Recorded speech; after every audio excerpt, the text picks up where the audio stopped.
everybody, welcome back to Six-Axis. I'm Satoshi. In a few minutes, I'm going to see the movie The End of Oak Street. So here, it's a science fiction movie. From what I know, based on the trailers and reading online, it takes place in the 1980s, and then throughout the movie, a dinosaur pops up. So when I first saw the trailer, I'm like, it's going to be interesting. Let's see how the dinosaur ties into the movie itself. All right, folks, I'm heading in. All right, everybody, movie is done. Time for the review of End of Oak Street. And as always, last one to leave this theater. So let's head on out and get started with the review. First, gotta walk down the stairs and be careful, make sure I don't fall.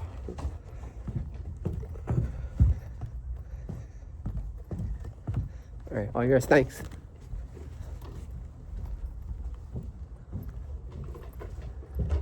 All right, folks, so, End of Oak Street. Ooh. Where do I begin? Let's see. All right. Let's see. Visually, it was good. I mean, I enjoyed the visuals, and considering it took place in the 1980s, the small details count in this one, and I enjoyed that part right there. It was kind of looking back at childhood memories.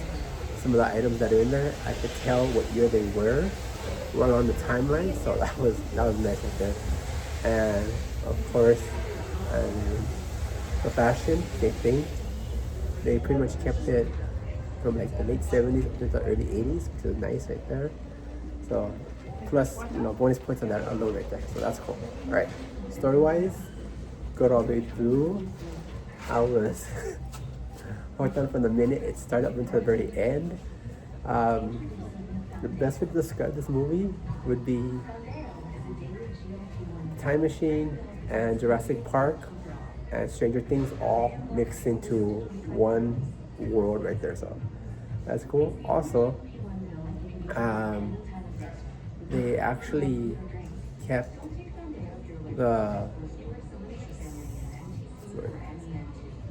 actual visuals of a dinosaur up until modern times, so that I like it there. Even though I would have loved to see it represented as an 80s dinosaur, however, due to recent discoveries of what the dinosaurs are, they updated them to reflect modern times. So that kind of like so. However, one of the items that they did use as reference back then did show up in the movie, and that one actually did show that 80s style how dinosaurs were meant, or the perception of how they were right there. So kind of a give and take right there on that part. All in all, I mean, this one here, it's definitely one you want to go check out. I mean, I enjoyed it.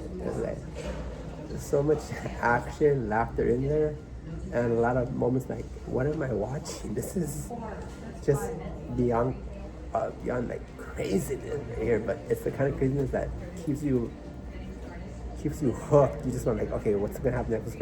And this one definitely delivered on that right there. So this is gonna get pretty much, I'm just gonna say a solid 10. Go ahead and get a chance, check it out. It just came out on Friday. Check it. Go see it in the theater, which is I think a good one right there. Also on streaming will also be good. However, this one definitely deserves a theater viewing more because of the way the dinosaurs are portrayed. You actually see them in full glory.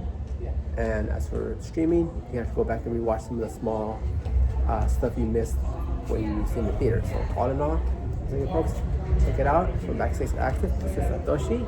Mata ne.